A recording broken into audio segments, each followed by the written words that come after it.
I will not marry you. The one I'm marrying is standing right there, the maid this entire room just humiliated."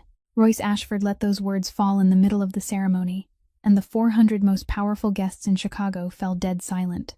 The man no one had ever dared to defy, the kingpin who ruled half the city from the shadows, had just turned his back on his radiant bride in her diamond-studded wedding gown to point at a woman in a faded maid's uniform, her hands still trembling around the tray she'd just dropped. The bride froze. The mother of the bride screamed, and the maid, the one who, only minutes earlier, had been slapped across the face by that very bride in front of everyone, looked up at him, eyes brimming with tears, her lips forming a name she'd believed. For 6 long years, she would never be allowed to speak again. No one understood what was happening. Why would a powerful phantom like Royce Ashford call off his wedding at the altar to marry a poor servant? Who was this woman, really? And why, when the truth came to light, was the one who turned palest in the room the bride herself? Because that night, beneath the crystal lights of the lakeside mansion on Lake Michigan, a secret buried for 6 years was about to explode, a secret about betrayal, about a child, and about a man who thought his heart had died long ago. If this story touched your heart, leave a like and share it to spread a message of kindness and truth. And don't forget to subscribe to our channel so you never miss the next moving story. Go back 6 weeks before that fateful night at the lakeside mansion. Back then, no one in Chicago's elite circles knew that a secret was waiting to break open, and Royce Ashford was still the name that made people lower their voices whenever it was spoken.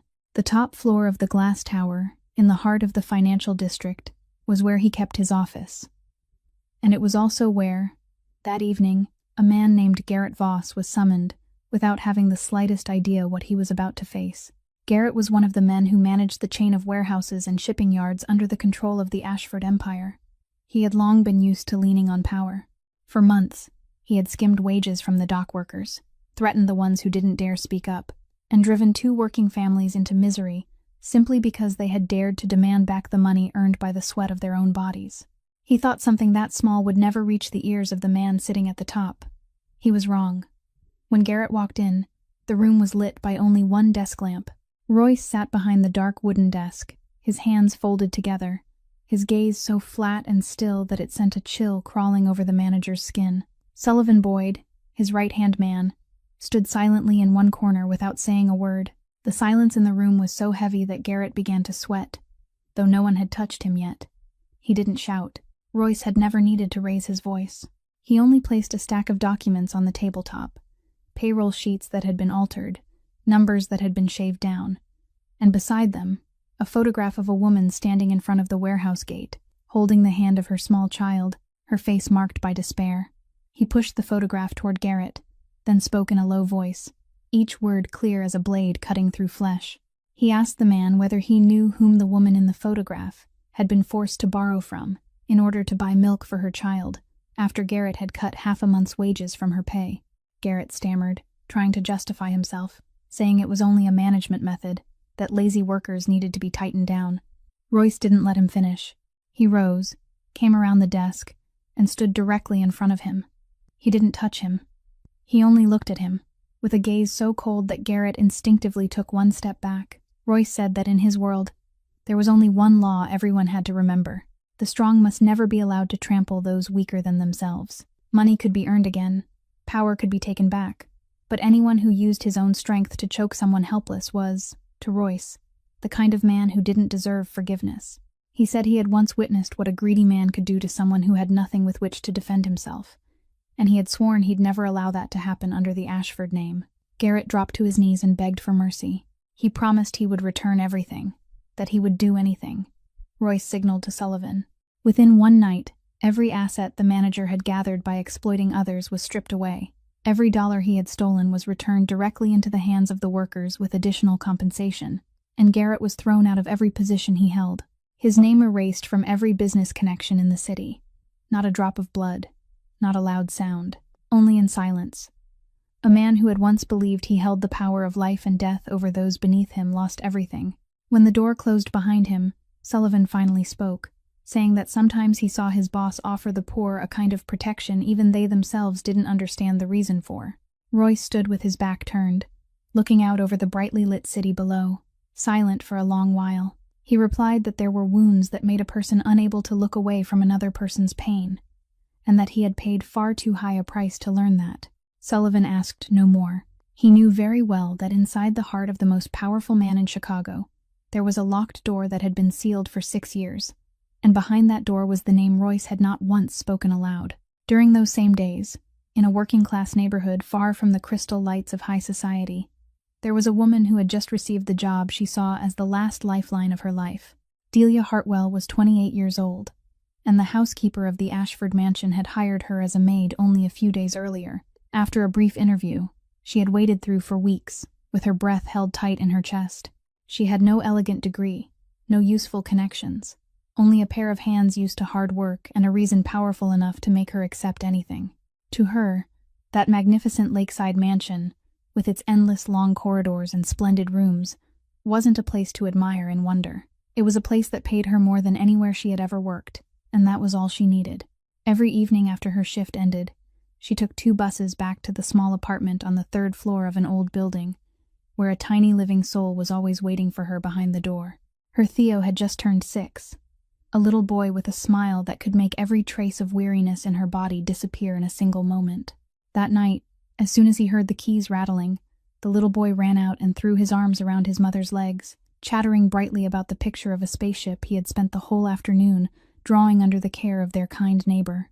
Delia lifted him into her arms, pressed her cheek against his soft hair, and in that instant she felt richer than anyone else in this city. Mother and son sat beside the rickety wooden table, sharing a simple dinner, and Theo talked while he ate, telling her all kinds of little stories in the clear, bright voice of a child, while she listened to every word, as though it were the most beautiful sound in the world. The little boy asked his mother when the 2 of them could go see the real stars outside the city. Just like in the old book, he still hugged to sleep, and Delia smiled and promised that one day they would. Then she quietly turned her face away so he wouldn't see that her eyes had suddenly begun to sting, because behind that smile was a burden she had carried alone for many years. Theo's little heart wasn't as healthy as other children's. Since the day he was born, the doctors had said he carried a congenital defect inside him, and that at some point he would need surgery in order to grow up normally, a surgery so expensive that every time Delia thought about it, her breath seemed to catch in her throat. She had worked every kind of job, saved every single dollar, denied herself even the smallest luxury, just so the number in her savings book could inch upward little by little. The job at the Ashford mansion was the best chance she had ever had to shorten the road still left ahead, and that was why she told herself that even if she had to lower her head, endure in silence, and swallow no matter how much humiliation came her way, she would hold on to this position at any cost. That night, after coaxing Theo to sleep, she sat beside his bed for a long time, silently watching his small chest rise and fall with each breath, and inside her rose the familiar, wordless promise that she would do it. She would surely give her son a healthy heart and the life he deserved to live. She had no idea that the mansion she had just stepped into was the very place fate had quietly arranged to lead her back to someone she had believed had left her life forever, and that the Ashford name she spoke each morning before going to work was hiding a truth that could overturn everything. While Delia was silently counting every dollar for her son's future, in the very mansion where she had just begun working, another woman was counting the last days before stepping onto the summit she had dreamed of all her life. Marlo Kane was 29 years old, Royce Ashford's fiancé, and during those days she had nearly taken over the entire lower floor of the mansion to prepare for what she called the wedding of the century. She moved between the decorators and the event planners with the bearing of an uncrowned queen, ordering this corner arranged, demanding that another be redone, and whenever something failed to please her, she would let loose such cruel, cutting words that the whole room fell silent. Always at her side was Glenda Kane, her mother, whose face forever carried a smug, satisfied lift, the woman who had nurtured in her daughter a hunger for power since she was very small. Mother and daughter sat together in the grand parlor, sipping expensive wine, and discussing the day when the vast Ashford fortune would officially come within their reach.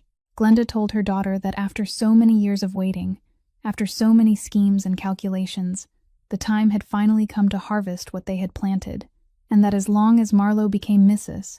Ashford, neither of them would ever have to bow their heads to anyone again. Marlo laughed, a laugh with no warmth in it, and replied that she had sacrificed far too much to gain this position, so she wouldn't allow anyone or anything to get in her way. In the way the two women spoke about Royce, not once could anyone hear the word love, Only assets, only status, only numbers. To Marlowe, that powerful man had never been a human being for her to love, but the final and most expensive ticket carrying her to the place she had always believed she belonged. The servants in the house lived in fear during those days, because the future bride treated them as though they were shadows, with no names and no feelings. One afternoon, while Delia was cleaning the hallway that led out to the garden, Marlowe passed by, noticed a small streak of water still lingering on the floor, and stopped at once. She scolded Delia in a voice filled with contempt, asking what people like her had been hired for if they couldn't even handle such a tiny task. Delia lowered her head and apologized, quietly wiping that patch of floor again without a single word of protest. And it was precisely that patience that made Marlowe even more irritated. She spat out several more insults, saying that poor, low-born people were clumsy wherever they went, then walked away without bothering to look back. The strange thing was that throughout that entire moment, Marlowe never recognized who the maid bowing her head before her actually was. 6 years had passed. Delia's face bore the marks of labor and sorrow, and her faded uniform and hastily pinned hair made her blend in among the other servants like anyone else. In the eyes of someone like Marlowe, who had never once seen servants as human beings, those faces weren't worth remembering.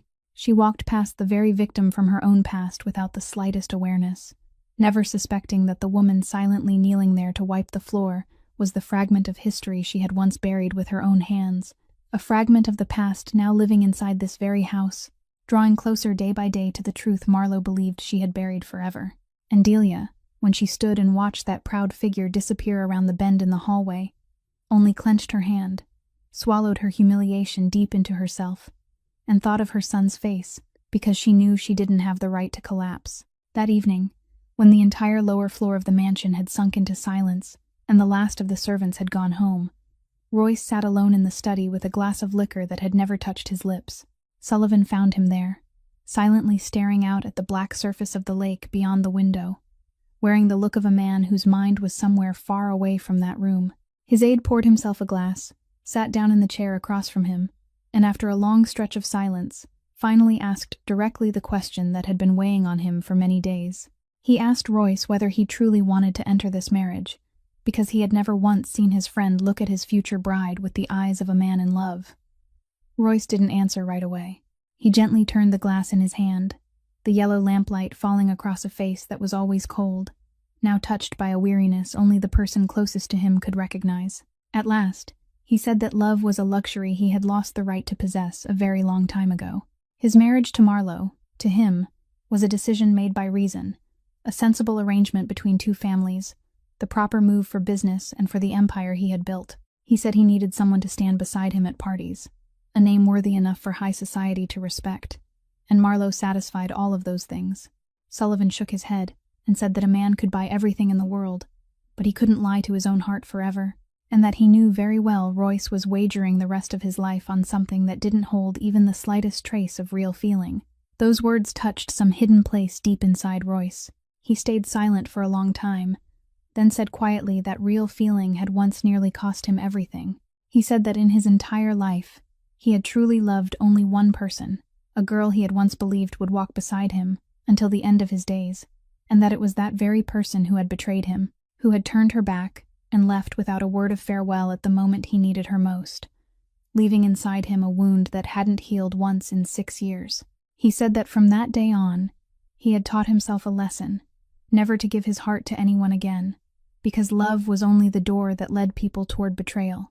Sullivan looked at his friend, a quiet ache rising in his chest that he didn't speak aloud, because he had seen how this iron-hard man had collapsed in the first years after that girl disappeared. He had seen him search in hopelessness, then finally lock every feeling away and become the cold, powerful shadow that all of Chicago feared. He asked Royce what would happen if one day he learned that the truth behind that departure wasn't the same as what he had always believed, whether that sealed heart of his could still open again. Royce lifted his eyes to his friend, something flickering through them for the briefest instant before going dark again. And he answered that the past had already been buried, that there were no what-ifs, that she had chosen to leave, and he had chosen to forget.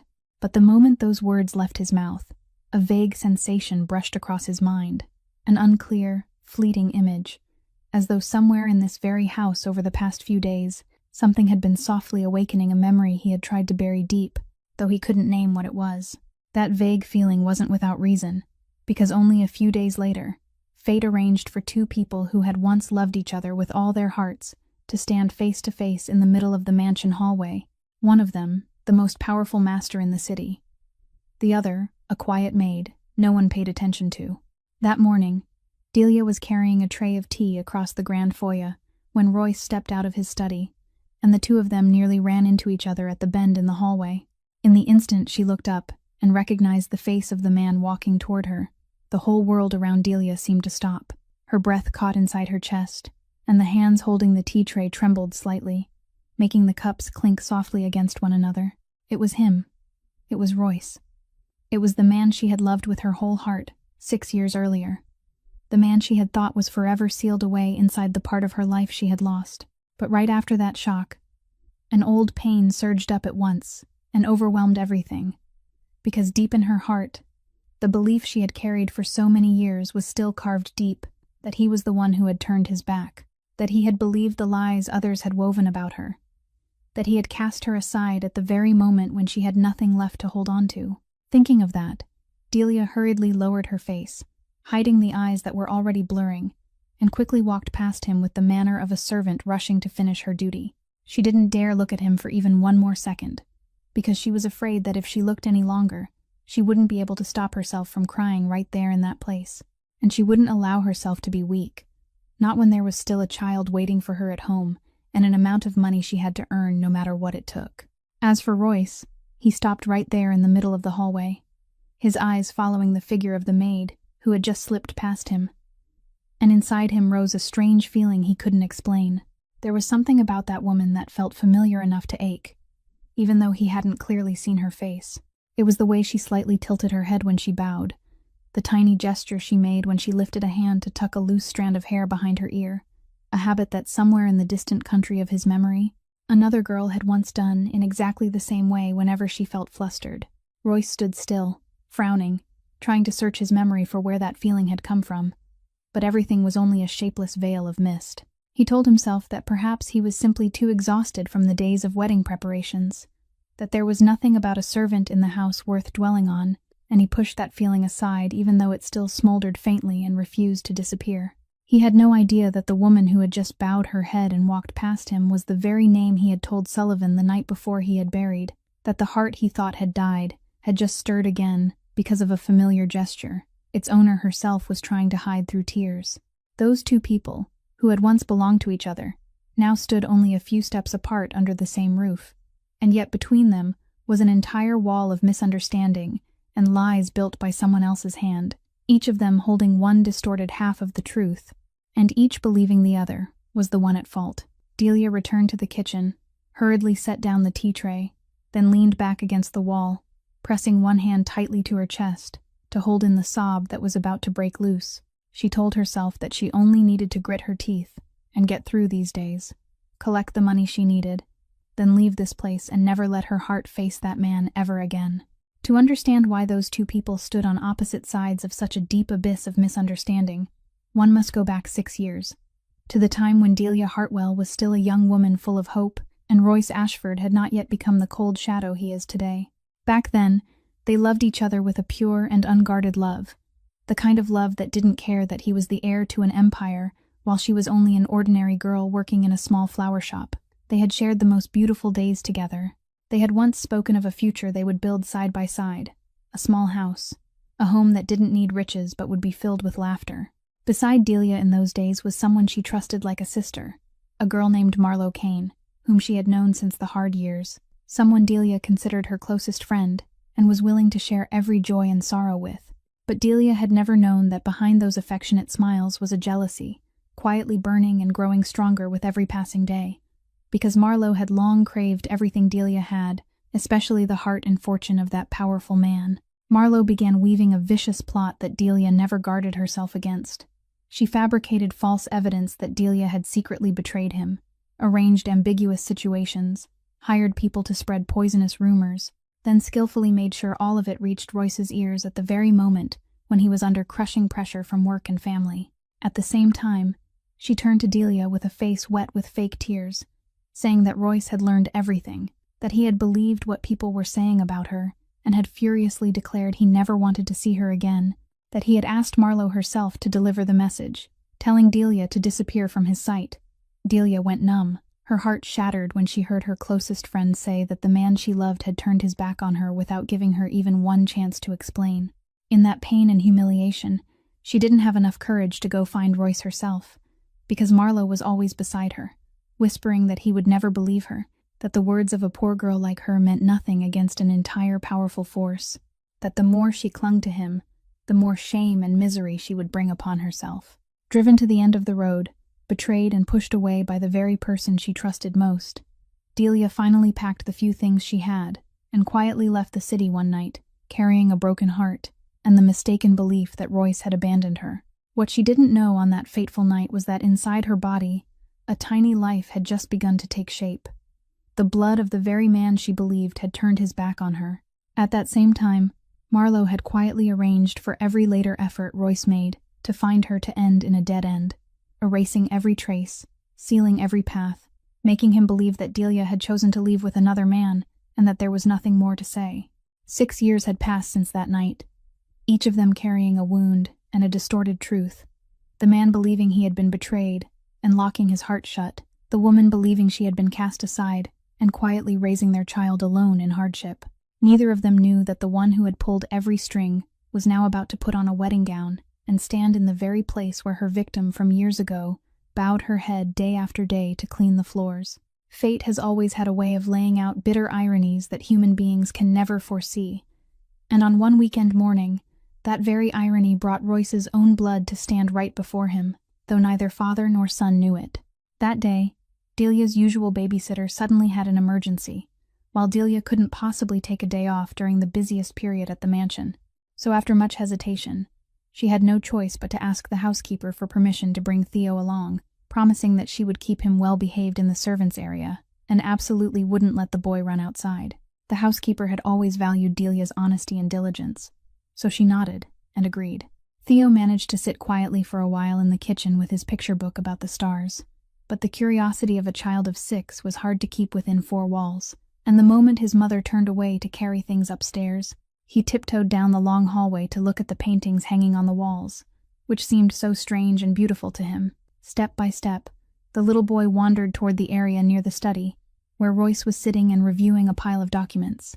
When Royce looked up, he saw a small boy standing at the threshold, his wide round eyes gazing at him without the slightest fear, while his arms still held tightly to the book. Royce frowned slightly, about to ask where this child had come from, but Theo quickly spoke first, innocently asking whether he was the owner of this enormous house, and whether there was any window in the house where a person could see many stars in the sky, because he was looking for a very high place to watch them. That naive question made the man who had spent years hearing only fearful words of obedience pause. He looked at the boy for a while, and for some reason, something inside his chest suddenly softened, and the coldness that always lived on his face seemed to fade for a brief moment. He asked the boy his name, and Theo answered simply that his name was Theo, and that his mother was going to take him to see the real stars outside the city someday. Royce stepped closer and lowered himself until he was level with the child, a gesture that would have stunned even Sullivan if he had seen it. Then he pointed toward the large glass window at the far end of the study, where one could look out over a wide stretch of sky above the lake, and told the boy that in the evening, standing there, he would be able to see a great many stars. Theo's eyes lit up. He broke into a broad grin that revealed an endearing missing tooth, and somehow that smile made Royce's hardened heart ache faintly, as if it had touched some corner of himself he had forgotten he ever possessed. The two of them, one grown man and one small boy, talked for a few more moments about the planets and spaceships in the book, and during those few brief minutes, the most powerful boss in Chicago suddenly became someone entirely different, strangely gentle and approachable. Just then, Delia came rushing over in panic, her face pale with fear that her son had disturbed the master of the house. She quickly pulled Theo behind her and bowed her head, apologizing again and again in confusion.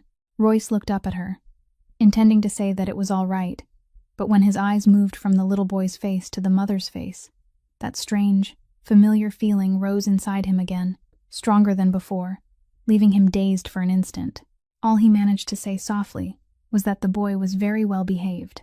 Then he watched as mother and son hurried away, his heart stirring with a vague emotion he couldn't name. Never knowing that he had just spoken with his own flesh and blood, the child whose existence he had never known. That rare warm moment between Royce and the boy, which should have seemed harmless, did not escape Marlowe's cold, sharp eyes, and it was like pouring oil onto the fire of suspicion that had already been smoldering inside her. She had noticed that her fiancé had been different over the past few days. She had caught his gaze lingering longer than usual whenever that maid passed by, and the instinct of a distrustful woman told her that this quiet, unassuming servant was a threat that had to be extinguished. From that day on, Marlowe began pouring a deliberate cruelty onto Delia, no longer just the careless scolding of before, but a series of calculated punishments meant to drive her into a corner. She purposely assigned Delia twice the workload of the others, forced her to redo tasks that had already been finished because of some imaginary flaw, and kept her late past the end of her shift without a word of warning. Every night Delia came home utterly exhausted. But what worried her most wasn't her own fatigue. It was the fact that she was finding it harder and harder to get home in time to care for Theo, while the overtime money she depended on was being cut down by Marlowe with one excuse after another. At that very moment, the little boy's health entered a more worrying stage. During his most recent checkup, the familiar doctor had told Delia in a grave voice that Theo's condition couldn't be delayed any longer, that the surgery needed to be performed sooner than expected, if they didn't want everything to become more complicated. And the amount of money he mentioned made Delia feel as if her legs might give way right there in the hospital hallway. The money she had scraped together over the years was still far from the goal, and now time was no longer on her side. That was why every insult, every injustice Marlowe threw at her, Delia gritted her teeth and swallowed it all down. Once, Marlowe knocked an entire tray of food onto the floor right in front of her, then coldly ordered her to clean it up, saying that low, worthless people were born to serve others. Delia quietly knelt to wipe the floor, her hands trembling not from anger but from humiliation. Yet she didn't utter a single word of resistance, because her son's face and the approaching day of his surgery were always there in her mind. An older servant in the kitchen, pitying her, advised her to quit, saying that no job was worth enduring such humiliation. But Delia only shook her head and softly replied that she had no other choice, that this place paid better than anywhere else, and that she needed every dollar to save her child. She told herself that she only had to endure a little longer, gather the remaining money, and then she could take her son for surgery and leave this place forever. That night, when she lay down beside Theo as he slept deeply, Delia looked at him for a long time and silently apologized for all the hours she couldn't be with him. She reminded herself that every humiliation she was enduring was for her child's future, and that she wouldn't collapse. Not now. Not when the chance to save him was so close. She had no idea that Marlowe's cruelty was about to push her toward a secret even greater than everything she was already carrying. It was the very cruelty of forcing her to stay late that accidentally pushed Delia toward a discovery that could overturn everything. One evening, when the entire mansion had emptied and she had been ordered to finish cleaning the rear parlor, Delia was working quietly in the dark room when she heard footsteps and Marlowe's voice drifting in from the room next door, separated from her only by a door left slightly ajar. She intended to speak up and let them know she was there, but the very first words that reached her ears made her go deathly still, holding her breath as she pressed herself close against the wall. Marlowe was speaking to a man on speakerphone, a low, seasoned voice that Delia would later learn belonged to a man named Dorian Wexley, a powerful operator in the underground financial world and a longtime rival who had always hungered to swallow Royce's empire whole. Through each cold sentence spoken by those two people, a sinister plot slowly appeared before Delia with chilling clarity. It turned out that this marriage had never been the destination for Marlowe, only a door. She and that man had already planned that right after the wedding took place, and she officially became Royce's wife, she would gradually seize important documents, gain access to the corporation's accounts and secret agreements, then quietly transfer control into Dorian's hands. Their plan had been calculated with a coldness that made the blood run still, from how to keep Royce from growing suspicious, to how to set up false contracts, and even to the ruthless calculations of how to completely remove his influence once everything was in their hands. Marlowe gave a scornful laugh over the phone, saying that arrogant man would lose everything before he even understood what had happened, that she had waited far too long to see the day when the famous Ashford name collapsed beneath her feet. Standing motionless in the darkness of the room beside them, Delia felt her heart pounding wildly, her hands turning ice cold. She had accidentally taken hold of a secret powerful enough to drown an entire empire, and powerful enough to put her in danger if she was discovered. In her mind, a violent struggle began at once. One part of her cried out that this wasn't her business, that the man about to be harmed was the very man who had turned his back and abandoned her years ago, that she owed him nothing and should have stayed silent, turned away, quietly finished the remaining days, taken the money to save her son, and left this place without becoming entangled in the dangerous battles of the powerful. If she spoke up, she could lose her job, lose the money she desperately needed, and even place herself and her son in danger before these merciless people. But another part of her, the decent part that had followed her through a lifetime of hardship, wouldn't allow her to close her eyes and look away when she knew a human being was about to be pushed into such a vicious trap, no matter who that person was. She thought of the eyes of the man who had once lowered himself to her son's level to show him a place to watch the stars. She thought of something deep inside that she herself didn't dare name, and her heart twisted with pain. Delia stayed hidden and waited until Marlowe left, then stepped out of the room trembling, her heart tangled with 100 worries. She didn't yet know what she would do. She only knew that the secret she had just heard had placed a new burden on her shoulders, and that from this moment on, her life, which had never been peaceful to begin with, was about to turn toward a bend no one could possibly foresee. While Delia held the secret she had just heard with a torment that had no answer yet, in another direction, Sullivan was also quietly following his own suspicions. Being a cautious man with a sharp eye, he had long noticed that something was wrong with the woman who was about to become his friend's wife. Marlowe's excessive eagerness whenever assets were mentioned, the calls she hurriedly ended whenever someone came near, the times she tried to probe into the management structure of the corporation, all those small details gathered together and made Sullivan's instincts speak louder and louder. He decided to quietly have people look into it, and what slowly came to light made a chill run through him. His people discovered that behind the glamorous appearance of the Kane family was a tangled pile of debts and shady relationships, and most noteworthy of all, the name Dorian Wexley kept appearing in Marlowe's private meetings over the past several months. Sullivan knew very well who that man was, a longtime rival in the shadows who had always been watching for a chance to seize everything that belonged to Royce, and the fact that he was involved with the future bride right on the eve of the wedding couldn't possibly be a coincidence. He began putting the fragments together, and a frightening picture slowly took shape, though he still didn't have evidence clear enough to place directly on Royce's desk. But that wasn't all. While digging into Marlowe's true background, Sullivan accidentally touched a thread from the past that he had never expected. Looking back through her old relationships from many years earlier, he caught sight of a name flickering faintly, a woman who had once been Marlowe's closest friend before suddenly disappearing from the city exactly 6 years ago, under deeply suspicious circumstances. The aide's instincts told him that disappearance was connected to the very pain Royce had buried for so long, to the only woman his friend had ever loved and believed had betrayed him. Sullivan remembered the question he had once asked Royce that night in the study. What would happen if the truth from years ago wasn't what he had always believed? And now he was beginning to think that question might no longer be just an assumption. The deeper he dug, the more he saw traces of a hand that had deliberately erased every sign of that woman's whereabouts. An arrangement far too precise to be accidental, and all those paths seemed to lead back to the same person. Sullivan found himself caught in a difficult position. He now held scattered pieces of two terrible truths, one about the plot waiting to strike down his friend's empire, and one about a buried injustice from the past that might have destroyed Royce's entire life.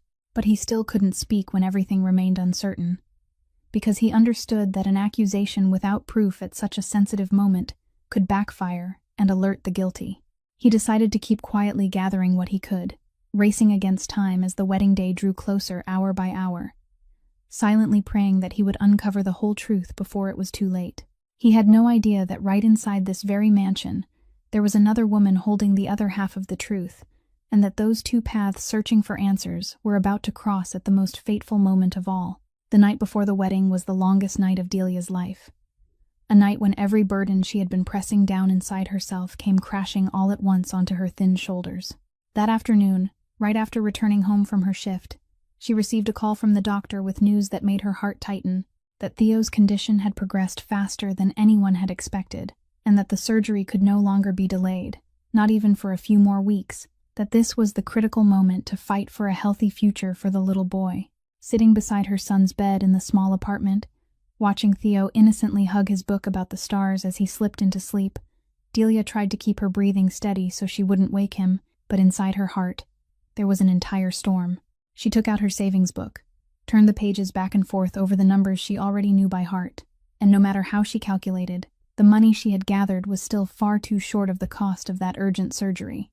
Despair rose thickly in her throat, because she had reached the limit of what a single mother could do. She had wrung herself dry through every shift, every dollar saved, every small sacrifice, and yet time refused to wait for her little child. And then, in the middle of that tangled night, the secret she had accidentally heard inside the mansion rose again, tormenting her without rest. She knew that as long as she stayed silent, as long as she lowered her head, finished her duties, took her final wages, and turned away, she could avoid every danger. She could protect herself and save all her strength for her son. She told herself that the man was the one who had abandoned her years ago, the one who had pushed her into those years of hardship, that she had no reason to risk herself to save him. But every time she tried to convince herself to turn away like that, her conscience rose up in protest. Before her eyes, she kept seeing the image of that man crouching down to her son's level, patiently showing him the place where he could see the stars.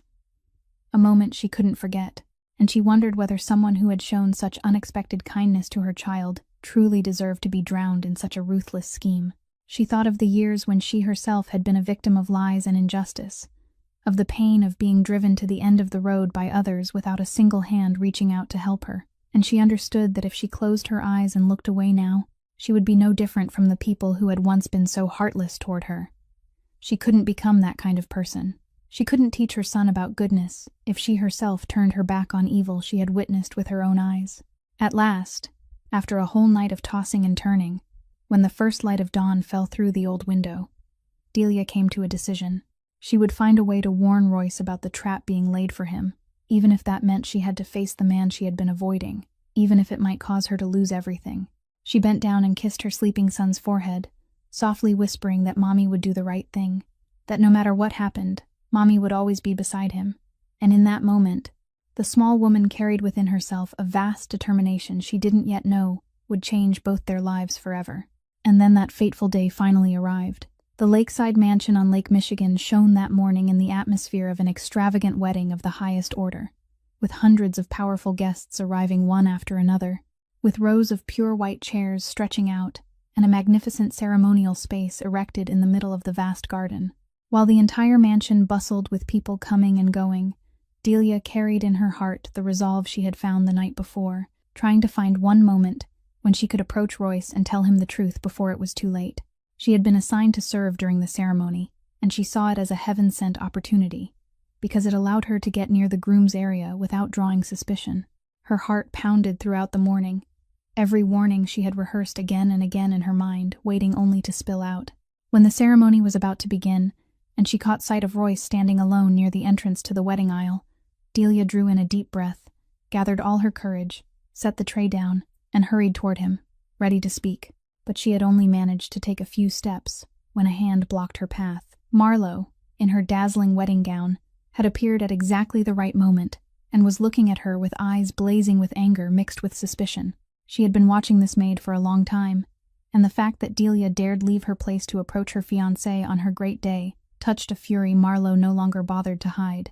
She hissed, asking what Delia thought she was doing, what right a lowly servant had to come anywhere near the groom. Delia, flustered, tried to say that she had something important to report, something related to the master's safety, but Marlowe didn't give her a chance. In front of the guests whose eyes were slowly turning toward them, she swung her hand and slapped Delia straight across the face, the sound of the blow cracking dryly through the solemn air. The slap knocked Delia's head to one side, the tray in her hands crashed to the floor, and the entire ceremony space suddenly fell into stunned silence. Marlowe stood there, her chest rising and falling with anger, loudly humiliating Delia in front of everyone, saying this was the price for someone who didn't know her place and dared to ruin her important day, that a person like her should have been thrown out immediately. The upper-class guests began whispering, and a few frowned in discomfort at the scene, but no one spoke up. Delia stood rooted in place, one cheek burning hot, tears spilling over not because of the physical pain, but because of the humiliation and helplessness of having her important warning stopped just before it could become words. She lifted her head, her blurred eyes searching through the crowd, and among hundreds of strangers, her gaze collided with Royce's, the man who had just turned back and witnessed the entire scene that had unfolded. In the instant their eyes met, something invisible seemed to flash between them, a fragile thread from the past trembling awake, and the expression on the powerful man's face changed in a strange way. No one in that room knew that this very moment, right after that cruel slap, was the beginning of an upheaval none of those distinguished guests could possibly imagine. Right at that tense moment, while Royce was still stunned by the scene that had just unfolded, Sullivan strode quickly forward from the far end of the ceremonial hall, his face more grave than anyone had ever seen it, carrying in his hand a thick file he had raced against time to complete in the very final hours. He went straight to Royce, and spoke in a voice loud enough to cut through the chaos, saying that he had something extremely important to expose at once, before this ceremony was allowed to continue for even one more minute. Marlowe's expression changed instantly. She hurriedly stepped in to stop him, raising her voice and saying this was her wedding day, and no one had the right to interrupt it. But Royce, who understood his trusted aide too well, lifted a hand to signal for her to be silent, and told Sullivan to continue. Before hundreds of eyes now fixed on him, Sullivan began laying out each part of the truth he had worked so hard to uncover. He presented documents showing the secret connection between Marlowe and Dorian Wexley, the rival in the shadows who had always been waiting for a chance to seize the Ashford Empire, exposing the entire plan the two of them had plotted, that this marriage was, in truth, only a door for Marlowe to slip through, so she could take control of the corporation, and gradually hand it over to that man, pushing Royce toward the loss of everything. Evidence of their meetings, the crushing debts of the Kane family, and the hidden agreements were placed before everyone one after another, clear and cold enough that no denial could stand. The entire ceremonial hall erupted into shocked whispers. The powerful guests looked at one another in disbelief, while Royce's face darkened with every word Sullivan spoke. But the aide didn't stop there. He drew in a deep breath, then said that during his investigation into the bride's background, he had accidentally uncovered another truth, one even more painful, a truth that had been buried for 6 years. He recounted what he had discovered about a woman who had once been Marlowe's closest friend, a decent young woman who had been framed and slandered by Marlowe herself, then pushed out of Royce's life through vicious lies. He laid out the clues showing that the entire story of betrayal Royce had believed for so many years had, in fact, been nothing more than an intricately arranged performance, that the woman had never betrayed him, and that, on the contrary, she had been the victim Marlowe destroyed in order to steal the place beside him. When those words rang out, Royce seemed to go dead still. His whole body stiffened, and his eyes widened as he stared at Sullivan with a shock that couldn't be put into words. The wound he had locked away for 6 years, the reason he had turned his heart into ice, had been built on a lie. Slowly, he turned to look at Marlowe, and for the first time in her life, the face that had always been so arrogant turned bloodless and pale. She stammered, trying to deny it, her mouth stumbling over words of innocence. But before the unmistakable evidence and the disgusted gazes of hundreds of people, every excuse she offered became meaningless. Glenda, standing behind her, trembled as well, the face of that ambitious mother twisting with panic. Amid the shock that covered the entire ceremonial hall, Royce slowly moved his eyes away from the woman who had deceived him and turned them toward the maid, still standing in silence, one cheek still marked by the slap. Inside his mind, the scattered pieces that had lingered there for so long began fitting together at a dizzying speed, leading him toward a truth his heart seemed to have sensed even before reason could understand it. Royce walked slowly toward Delia, each step seeming to stretch across an entire century, his eyes never leaving the face of the woman trembling before him. He looked at her closely, truly looked at her for the first time since the day she had stepped into this house. And now, when the veil of lies had been torn apart, he finally recognized what his heart had been whispering to him for days, while his reason kept refusing to hear it. That aching familiarity each time she passed by, that small gesture of tucking a loose strand of hair behind her ear whenever she was flustered, those eyes he had thought were only an illusion born from sleepless, exhausted nights, all of it suddenly became clear as daylight. This quiet maid in the faded uniform, this woman whom the entire room had just humiliated, was her. She was the only woman he had ever loved with his whole heart, the woman he had both hated and missed in silence for 6 long years. His throat tightened, and his lips trembled as he softly called her name, the name he had buried deep and forbidden himself to speak for all those years. Hearing him call her name, Delia couldn't hold back anymore. The tears she had been forcing down broke free and rolled along the cheek still marked by that red imprint. She lifted her eyes to him, and in the moment their gazes met, both of them understood at once the cruel truth that for 6 long years they had been driven to opposite sides of an abyss by the same vicious hand, that each had carried one twisted half of the pain, and both had believed the other was the one who had turned away. Royce looked into her tear-filled eyes and saw there not the betrayal he had once believed in so firmly, but an ocean of hardship she had silently endured alone, and his heart twisted when he thought of all the years he had allowed a false hatred to imprison them both. He raised his hand, hesitated, then gently touched the cheek, still flushed from the slap, his voice breaking as he said he hadn't known, that all these years he had believed a lie and had never once given her the chance to speak, that he was the one at fault, because he hadn't trusted enough to search for the truth. Delia broke down sobbing, all the grief and humiliation stored inside her for so many years pouring out at once. Through her sobs, she said that she had believed he had abandoned her too, that she had carried that pain and quietly walked away, never knowing it had all been nothing but a performance. The two people who had once loved each other so deeply now stood facing each other in the middle of the ceremonial hall, tears streaming down their faces, no longer master and servant, no longer two strangers divided by time and lies, but two wounded hearts that had found each other again after a long, aching road. The entire hall fell silent with emotion. Many guests couldn't hide their shock mixed with compassion before that scene, as they watched the most powerful and coldest man in Chicago, standing there with reddened eyes, while a small woman who only minutes earlier had been looked down upon now appeared as the missing piece of his deadened heart. Royce took Delia's calloused hand, the hand worn rough by a life of hardship, and held it tightly, as if afraid that if he let go, she would vanish from his life once more. And in that sacred moment, an even greater truth was still waiting to be revealed. A truth that, once broken open, would shake his heart to its very core. In the midst of two hearts finding each other again through tears, there was one final truth Delia had kept hidden in her heart for 6 long years, a truth even she didn't know how to face in this moment. Royce, still shaken through his tears by everything that had just been exposed, suddenly remembered the little boy he had spoken with that day, the boy hugging the book about the stars, with that smile revealing his sweet missing tooth, and a strange instinct rose inside him, making his heart pound hard. He looked into Delia's eyes, his voice trembling as he asked her about the child, asked whose son that little boy named Theo was. Delia went deathly still, her shoulders trembling slightly, and she knew she couldn't keep running from it anymore. She broke down crying, and through her choked sobs, she spoke the truth she had carried alone all those years, that on the night she quietly left the city in humiliation, she hadn't known a tiny life was already growing inside her, that Theo was his son, his own flesh and blood, the child whose existence he had never known. She said she had given birth to him and raised him alone through days of hardship, that night after night she had looked at her son with both happiness and pain, because the older the boy grew, the more he resembled the father she had believed had turned his back on her.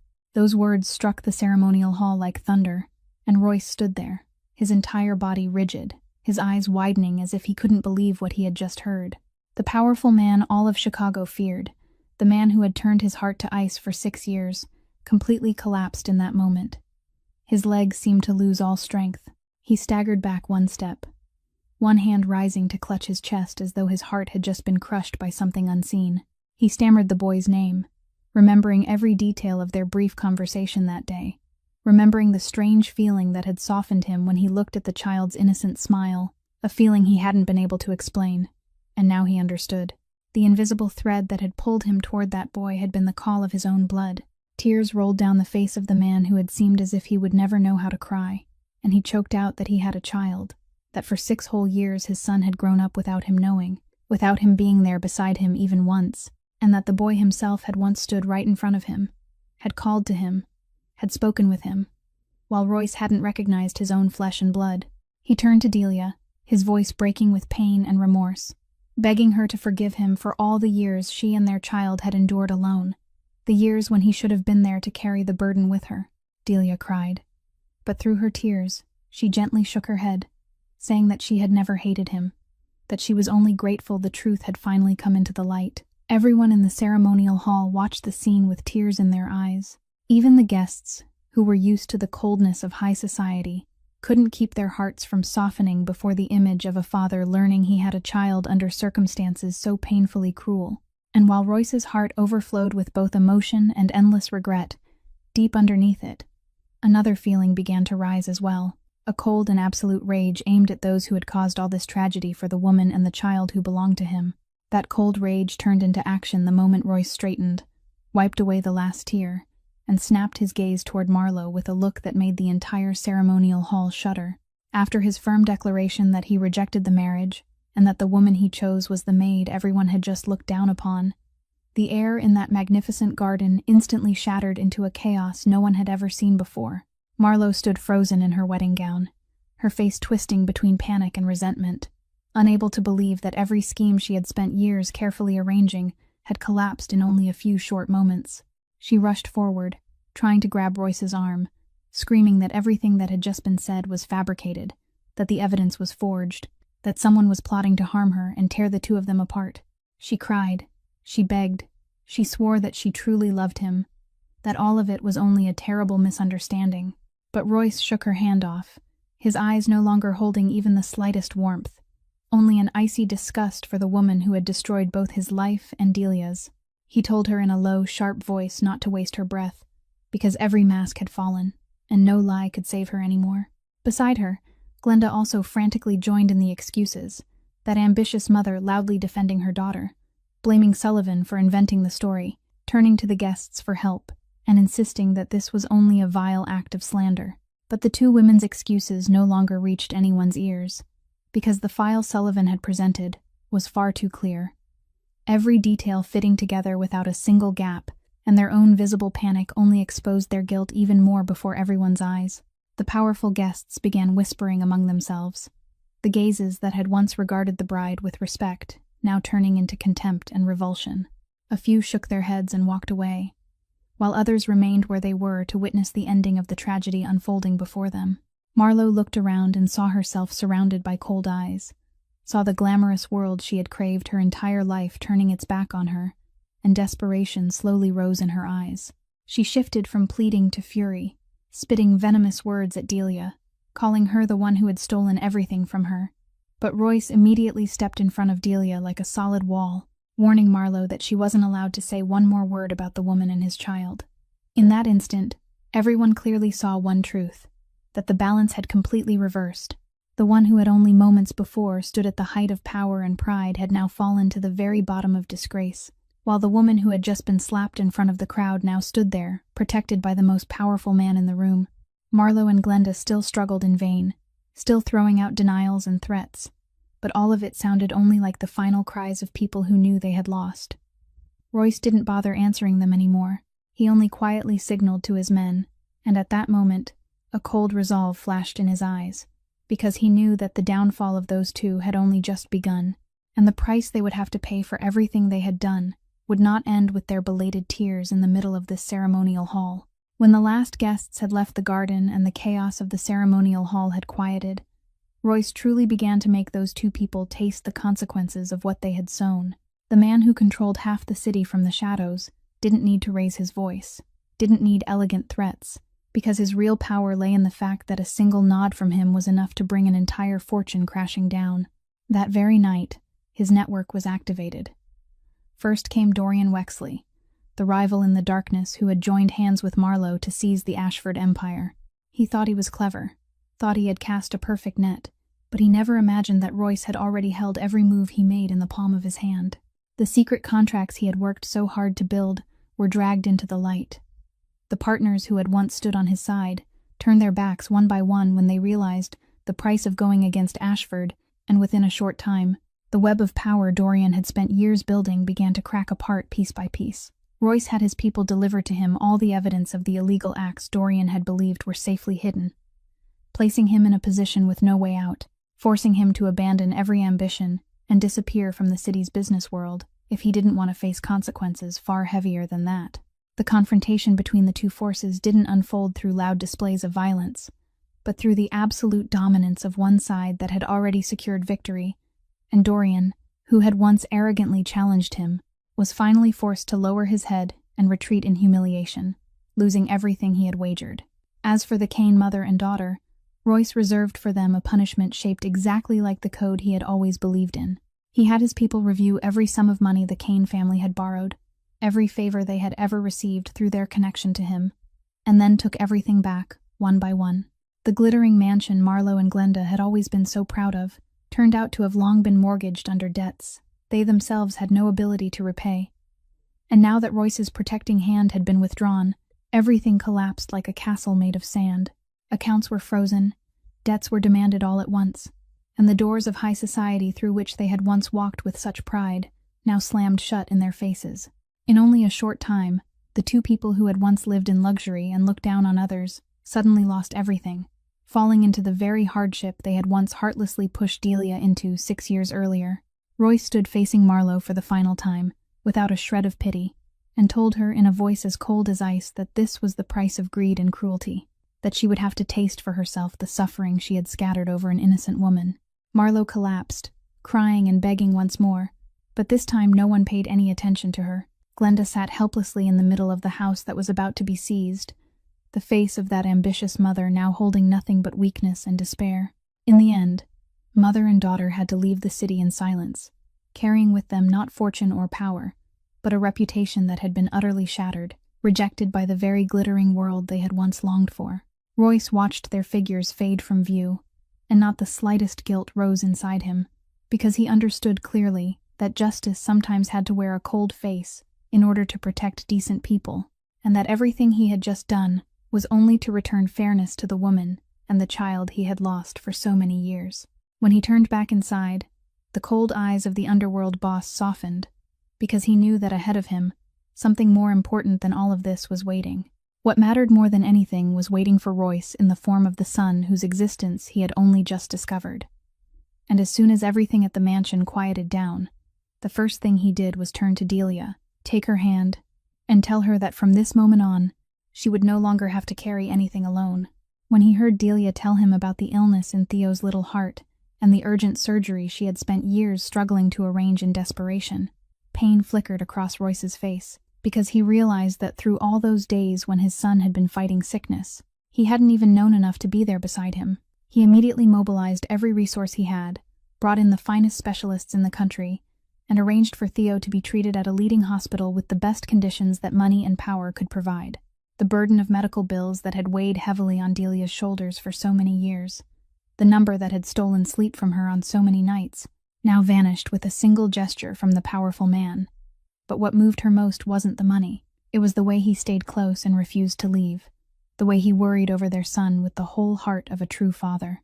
In the days leading up to the operation, Royce spent time beside the little boy, and Theo, who had already felt fondness for the man who had once shown him where to watch the stars, quickly grew attached to him without knowing that this man was his own father. Royce read him the book about the stars, patiently answered his innocent questions, and every smile from the boy felt like a medicine, healing the heart that had once turned hard inside him. Then the most important day finally arrived.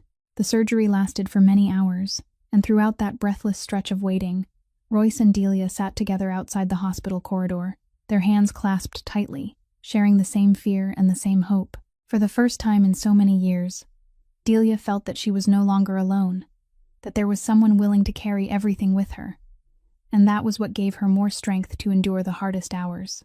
At last, when the operating room door opened, and the doctor stepped toward them with a warm smile on his lips, telling them that the surgery had gone beautifully and that the little boy's heart would now be healthy, both Royce and Delia burst into tears, but this time they were tears of overwhelming happiness. They held each other tightly, all the anxiety they had been carrying finally pouring away at once, and in that moment, a family once torn apart by lies and fate was truly being mended. A few days later, when Theo was gradually recovering and could sit up and laugh again, Royce sat down beside his son's bed, and this time, with Delia's permission, he gently told the little boy that he was his father. Theo lifted his clear eyes to look at him, then broke into a radiant smile and naturally rested his head against Royce's chest, as though his young heart had felt that bond of blood long before. Royce gathered his son into his arms and held him tightly, as if trying to make up for all the lost years, and when he looked over at Delia standing beside them with eyes bright with tears of happiness, he made a silent promise to himself that he would never again allow anything to separate this small family. Time slowly passed, and Delia's life turned onto an entirely new page, a page she wouldn't have dared to imagine even in her dreams during the hardest years of her life. Theo grew up healthy, running and laughing freely with a heart that had been healed, and the little boy's laughter now rang through Royce's once cold house, lighting it with a warmth that money had never been able to buy. Delia was no longer the quiet maid who had to lower her head and endure in silence. But what was most precious was that even though her life had changed, she still kept the same kind heart and humility that had followed her through her entire life. She began studying again, returning step by step to the things she had once left unfinished, slowly finding her own worth again. And beside Royce, she was not only the woman he loved, but also the person he respected and listened to. Royce, the man who had frozen his heart for so many years, now learned how to love and trust again, and he understood that all the power and wealth he possessed could never compare to the simple happiness of coming home every night and seeing the woman he loved and his little son waiting for him. Their story, born from a tragedy woven by greed and lies, finally bloomed into a true home, proving one thing, that no matter how long darkness may cover the truth, there will come a day when light breaks through it all. And from that story, perhaps each of us can find a deep lesson for ourselves, that goodness and kindness, no matter how much suffering they may have to pass through, will eventually be repaid in the way they deserve, that we should never be too quick to believe slander and lose a sincere person, and that truth and genuine love always have the strength to overcome every cruel scheme born from the human heart. This life may still hold many injustices and trials, but as long as we hold firmly to faith, live with decency, and know how to respect the worth of every human being, whether rich or poor, we will surely find light and happiness at the end of the road. If this story has touched your heart, please subscribe to our channel, leave a like, and share it so you can hear many more meaningful and captivating stories sent to you every day. How do you feel about the story you just heard? Please leave a few lines in the comments below to share the feelings deep in your heart, because we always hope to listen and connect with you. Thank you for taking the time to listen until the very last moment. May you and your loved ones always be blessed with abundant health, good fortune, and days filled with peace, joy, and contentment in life. Goodbye for now, and we'll see you again in the next stories.